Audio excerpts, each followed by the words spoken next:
Hey everybody, if you're looking for a very simple and inexpensive way to update your 10th generation Corolla, I would highly recommend getting one of these Android CarPlay type pads.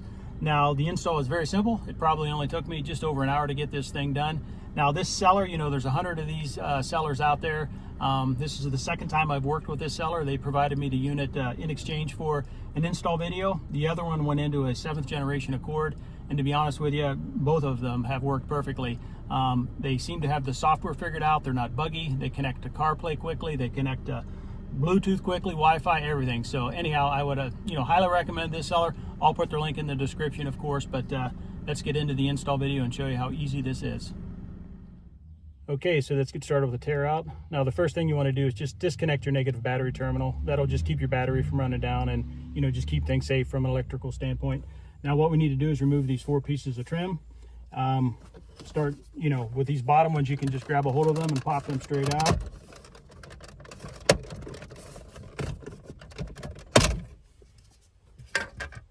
And with the top one, use your trim tool and get underneath of it. This trim was already broken, so anyhow, these can be very brittle, so just be careful when you're removing them.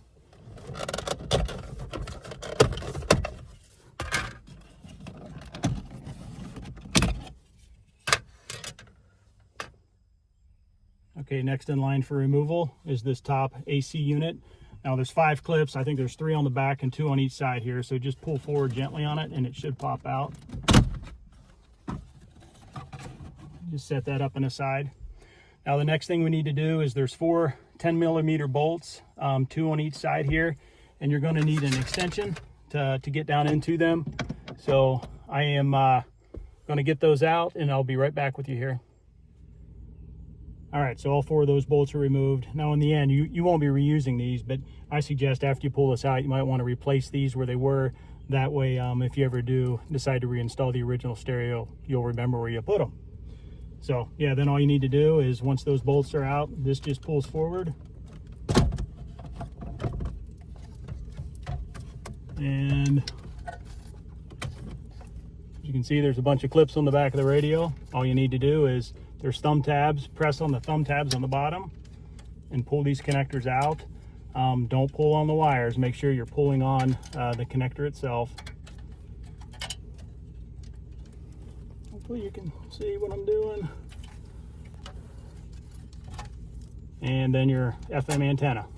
So the old unit's out. Very simple. Okay, real quick, what comes in the box? Of course, you get the head unit. And the head unit does have a built-in microphone. You get the trim tool, the main power cable. The main power cable does have the FM antenna input on it.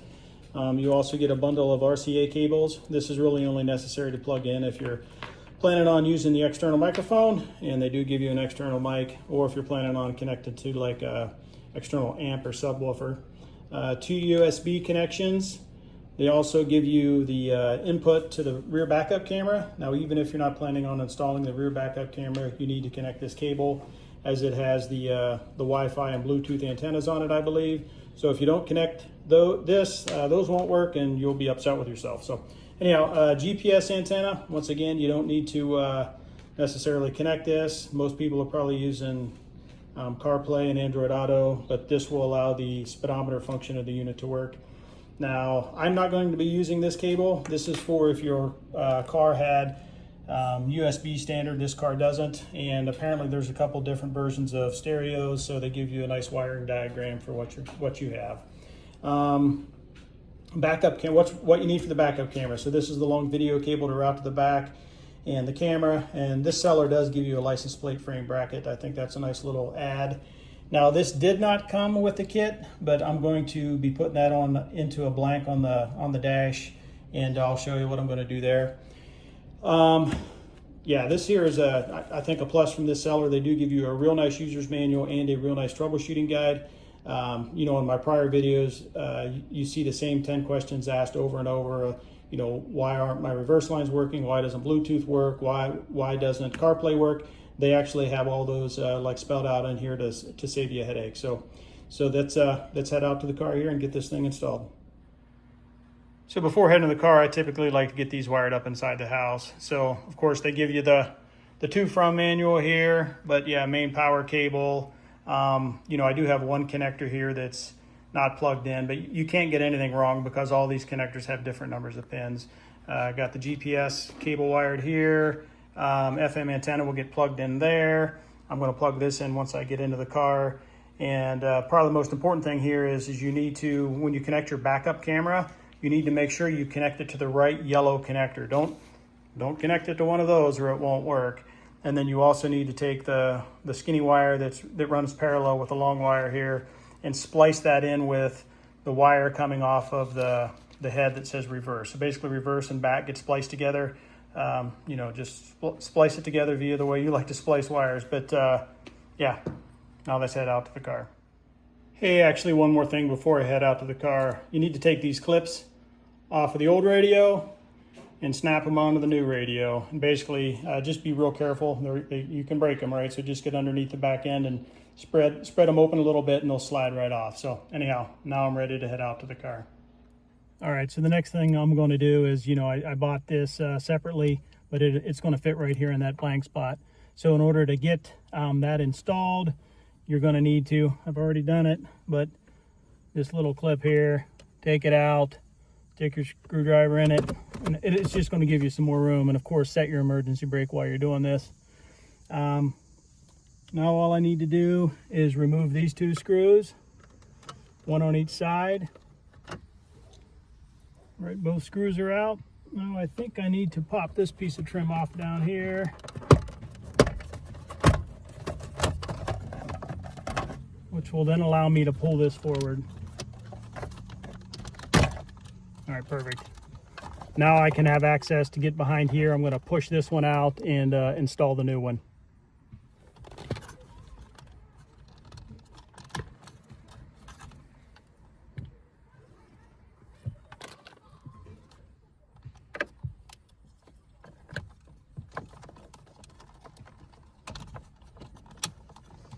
Perfect.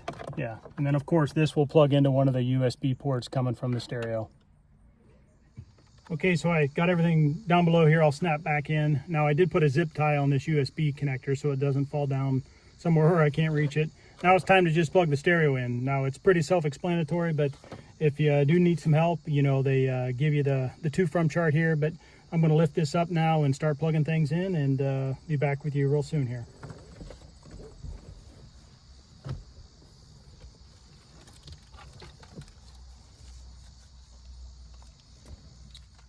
Okay, just to show you where I'm at now. So everything's plugged in. This connector remains unconnected. These three are connected, and there's a few on the stereo, on the new stereo, that are still unconnected. Like I said, there's different kinds of radios, so depending on what you have here, there's different things connected. Now I did run the GPS antenna up top, and I'm going to actually, you know, stick it up underneath here. You can stick it on top if you want, but for what I'm using it for, I think it's going to be just fine underneath. And then I did drop the rear backup camera cable down here so that can be routed to the rear later. And then for USB, yes, I did plug one in here, and then the other one is just routed to the side and it's hanging out the glove box. So let me, I'm gonna put the camera down here and let me get this thing snapped back up in place, and then I should be able to turn the key on and see how things are working. Okay, so it's snapped back in. I still need to put the trim back, but you know, I'm going to turn the key for the first time. This is always the moment of truth. Now I did just go reconnect the battery.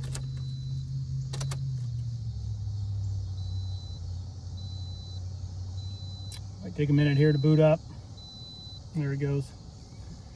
Now initial boot, I don't know, it might take 30 seconds, 40 seconds, but then after the initial boot, as soon as you get in the car, it comes right on. So this only happens one time.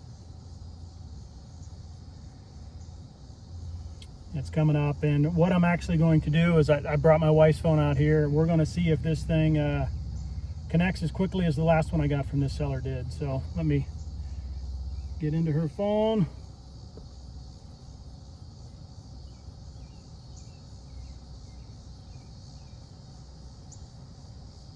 All right, it's up and running. So now I need to find the Bluetooth screen, go to menu, Bluetooth. As you can see, it says car Bluetooth on her phone. I select that device, pair, allow. All right, she's up and connected. And I believe it just goes right into CarPlay. Yeah, it's asking, hey, do you want to do CarPlay? So connect, I'm sorry. And then CarPlay connect. So yeah, like I said, this seller seems to have it figured out. Many times when you're dealing with these Android heads, this initial connection and turn on can be very buggy. But yeah, right there you go. These are her apps. If you look, this is, yeah, map, you know, you can go full screen maps, everything's working. So anyhow, I'm going to talk a little bit about the reverse camera, and you know, a test you should do like right now if you're planning on wiring your reverse camera, because if you don't do this, you'll probably if something isn't working when you do get it connected, you won't know if it's something wrong in the front or back. So let me go through that here real quick. Okay, so here's a real quick test I suggest you do right now to make sure you have things wired correctly behind the unit. So take your camera, get it plugged into the you know, the other end of the long cable, then your black and red wire that's on that end, you know, you're going to go out to the battery and you're going to touch the red to the positive terminal and the black to the negative terminal. Now your car does not even need to be in reverse, but if it's wired correctly in the back, you'll see an image of wherever this camera is pointing come up on the screen. And the reason that happens is, you know, in the end, this gets routed to the backup light in the trunk. So when the backup lights are on, 12 volts gets applied here, and then it, you know, the head knows via the wire splice in the back that you're in reverse. So let me run out here real quick to the battery and do the test.